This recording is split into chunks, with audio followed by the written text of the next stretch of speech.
Bonjour tout le monde, Dr Lionel Bellimbran, je suis chirurgien orthopédiste à Rueil-Malmaison et éco-chirurgien. Je vais essayer de vous expliquer en une vidéo assez courte l'aponévrosite plantaire et ses traitements. D'abord, l'aponévrose plantaire est une structure ligamentaire tendue entre le calcanéum et la première phalange des orteils.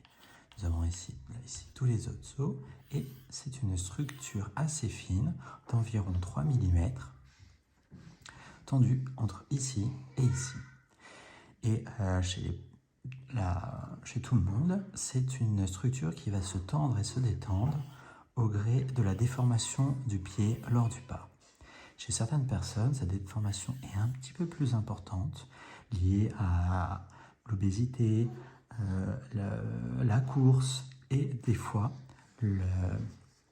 la raideur du tendon d'Achille qui va faire que la cheville est moins utilisée et la déformation du pied un petit peu plus. Ainsi, l'aponévrose plantaire va se léser préférentiellement ici sur l'anthèse, c'est-à-dire l'insertion sur le calcanéum, et le corps étant bien fait, il va réparer ces lésions en faisant un cale tendineux qui va venir ici emprisonner les lésions et renforcer la zone.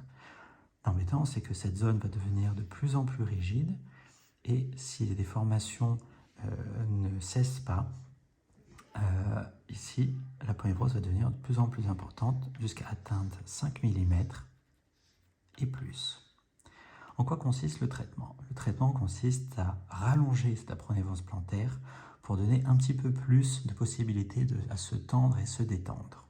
Comment fait-on cela? Initialement, on avait pensé ouvrir la peau et sectionner cette aponévrose afin de l'écarter et ainsi qu'elle cicatrise un petit peu mieux. L'embêtant, c'est qu'il y a dans cette zone le nerf tibial avec des rameaux superficiels qui, si on ouvre la peau, va léser les rameaux nerveux et potentiellement qui va se cicatriser en névrome, qui va donner une nouvelle douleur au niveau de la peau et en profondeur. Ensuite, il y a eu l'idée de faire de la vidéoscopie, c'est-à-dire juste une petite ouverture, juste en face de l'aponévrose pathologique. Mais ici aussi, on pouvait toucher quelques rameaux nerveux. Ainsi s'est développée l'écochirurgie, qui grâce donc à un échographe permet de savoir où l'on est et de reconnaître les structures. On va ainsi ici, par un petit trou, faire une anesthésie locale qui va ici, par une petite bulle de sérum physiologique plus anesthésiant, de part et d'autre, va faire s'écarter le rameau nerveux. Ici, il va faire s'écarter le tissu graisseux qui permet un bon amorti au talon.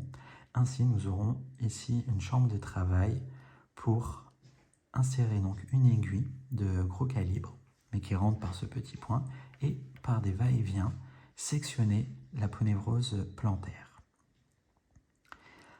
L'intérêt de l'échographie est que, vue de profil, l'aponévrose plantaire pathologique ressemble à cela. Ici, c'est la partie médiale, ici, c'est la partie latérale, qui très souvent reste en effet à 3 mm, car non sollicitée, non pathologique. Ainsi, donc l'aiguille qui arrive par là, avec son biseau, va pouvoir faire des allers-retours et on va pouvoir s'arrêter ici afin de laisser intacte la partie intacte. Ça permet tout simplement d'éviter d'être trop iatrogénique, c'est-à-dire éviter par exemple au pied de s'effondrer. On laisse une partie qui maintient le pied dans sa position. Après cela, ici va se former un hématome et en environ 6 semaines, une nouvelle aponévrose plantaire va remplacer tout cela, plus saine, plus allongée et qui va ne plus faire mal. On est passé d'une année de récupération à un ciel ouvert à quelques semaines de gêne dans le pied en évitant toutes les possibilités iatrogéniques de lésions nerveuses.